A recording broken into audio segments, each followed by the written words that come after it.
VD. സതീശനെ വ്യക്തിപരമായി അവഹേളിക്കുക, അധിക്ഷേപിക്കുക എന്നതാണ് കഴിഞ്ഞ 5 വർഷമായി CPM നേതാക്കളും അണികളും ചെയ്തുകൊണ്ടിരുന്നത്.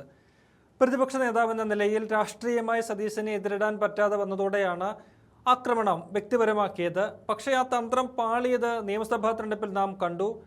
ഇപ്പോൾ മുഖ്യമന്ത്രിയായ സതീശനെയും രാഷ്ട്രീയമായി നേരിടാതെ വ്യക്തിപരമായി ആക്ഷേപിക്കുക എന്ന ശൈലിയാണ് CPM അണികൾ ചെയ്തുകൊണ്ടിരിക്കുന്നത്. അതിനുള്ള സമ്മാനം അപ്പോൾ തന്നെ അവർക്ക് ലഭിക്കുന്നുമുണ്ട്. സർക്കാർ സർവീസിൽ ഇരിക്കുന്നവരും ഇത്തരം പണി കാണിക്കുന്നത് അടുത്തിടെ നമ്മൾ കണ്ടതാണ്. മുഖ്യമന്ത്രിയുടെ മുഖം ഒരു നഗ്ന ശരീരത്തിൽ ചേർത്ത് വെച്ച് ഒരു KSRTC ഡ്രൈവർ ഫേസ്ബുക്ക് പോസ്റ്റ് ഇട്ടു. അയാളെ സസ്പെൻഡ് ചെയ്തു. ഒരു സ്കൂൾ പ്രിൻസിപ്പൽ മുഖ്യമന്ത്രിയെ അപമാനിക്കുന്ന തരത്തിൽ ഫോട്ടോ ഫേസ്ബുക്കിലൂടെ പ്രചരിപ്പിച്ചു. ഇയാളെയും സസ്പെൻഡ് ചെയ്തു. Attingal model higher secondary school principal ജവാദിനെയാണ് പൊതുവിദ്യാഭ്യാസ ഡയറക്ടർ സസ്പെൻഡ് ചെയ്തത്. എന്നാൽ മുഖ്യമന്ത്രിയോ ഓഫീസോ ഇത് സംബന്ധിച്ച് ഒരു പരാതിയും നൽകിയിരുന്നില്ല. സർവീസിൽ നിന്ന് വിരമിക്കാൻ 2 ദിവസം മാത്രം ശേഷിക്കെയാണ് ജവാദിനെ പൊതുവിദ്യാഭ്യാസ ഡയറക്ടർ സസ്പെൻഡ് ചെയ്തത്. ഇത് വലിയ വിവാദമായി. ഈ വിഷയം ശ്രദ്ധയിൽപ്പെട്ടതോടെ മുഖ്യമന്ത്രി തന്നെ ഇടപെട്ട് ആ നടപടി റദ്ദാക്കി സസ്പെൻഷൻ വേണ്ട, അത് പിൻവലിക്കണം എന്നൊരു കാര്യം അദ്ദേഹം ആവശ്യപ്പെട്ടു. അങ്ങനെ ആ നടപടി പിൻവലിച്ചു. എന്നാൽ ഈ നടപടികളൊന്നും ആർക്കും താക്കീതാകുന്നില്ല എന്നതാണ് യാഥാർത്ഥ്യം. മുഖ്യമന്ത്രിയെ അപകീർത്തിപ്പെടുത്തുന്ന തരത്തിൽ വ്യാജ ചിത്രം നിർമ്മിച്ച് സമൂഹ മാധ്യമത്തിലൂടെ പ്രചരിപ്പിച്ചതിന് ഏറ്റവും ഒടുവിൽ ഒരു CPM അനുഭാവി പിടിയിലായിരിക്കുകയാണ്. കോഴിക്കോട് ഉള്ളിയേരി സ്വദേശിക്കെതിരെയാണ് അത്തോളി പോലീസ് കേസെടുത്തിരിക്കുന്നത്. കഴിഞ്ഞ മാസം 31-ന് കരുണൻ ചാലിൽ എന്ന ഫേസ്ബുക്ക് അക്കൗണ്ടിലൂടെയാണ് വ്യാജമായ ചിത്രം പ്രചരിപ്പിച്ചത്. പ്രധാനമന്ത്രിയുമായി മുഖ്യമന്ത്രി V.D. സതീശൻ കഴിഞ്ഞയാഴ്ച കൂടിക്കാഴ്ച നടത്തിയിരുന്നു.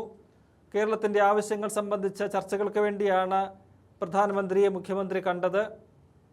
ദില്ലിയിൽ 2 ദിവസത്തെ സന്ദർശനമായിരുന്നു.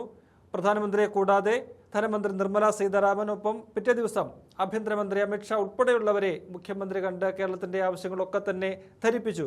അപ്പോൾ അത്തരത്തിൽ പ്രധാനമന്ത്രിയെ കണ്ടതിനെ മറ്റൊരു തരത്തിൽ ചിത്രീകരിക്കുന്നതിന് വേണ്ടിയിട്ടാണ് വ്യാജ ചിത്രം നിർമ്മിച്ചത്. പ്രധാനമന്ത്രിയുടെ ഷൂസിൽ മുഖ്യമന്ത്രി മുത്തം വയ്ക്കുന്ന തരത്തിലുള്ള വ്യാജ ചിത്രമാണ് സമൂഹ മാധ്യമങ്ങളിലൂടെ പ്രചരിപ്പിച്ചത്. അതായത് V.D. സതീശൻ അദ്ദേഹം ഇപ്പോൾ നേരത്തെ തന്നെ തെരഞ്ഞെടുപ്പ് സമയത്തൊക്കെ തന്നെ CPM സൈബർ ഹാൻഡിലുകളും നേതാക്കന്മാരുമെല്ലാം അദ്ദേഹത്തെ ഈ പറയുന്നത് പോലെ സംഘപരിവാറിന് മുന്നിൽ കീഴടങ്ങുന്ന ഒരു വ്യക്തിയാണ് എന്നൊക്കെ പറഞ്ഞ് വലിയ രീതിയിൽ വ്യാജമായ പ്രചരണം നടത്തിയിരുന്നു. അപ്പോൾ അത്തരത്തിൽ മുഖ്യമന്ത്രിയായിരിക്കെ V.D. സതീശൻ പ്രധാനമന്ത്രിയെ കണ്ടതിനെ അത്തരമൊരു നരേഷൻ കൊടുത്തുകൊണ്ട് മുഖ്യമന്ത്രി പ്രധാനമന്ത്രിയുടെ ഈ കാലിൽ വീഴുന്നു, അദ്ദേഹത്തിൻ്റെ ഷൂസിൽ ചുംബിക്കുന്നു എന്ന തരത്തിലൊരു ചിത്രം നിർമ്മിച്ചുകൊണ്ട് അവഹേളിക്കുന്ന തരത്തിൽ അത് സമൂഹ മാധ്യമങ്ങളിലൂടെ പ്രചരിപ്പിക്കുകയാണ് ചെയ്തത്.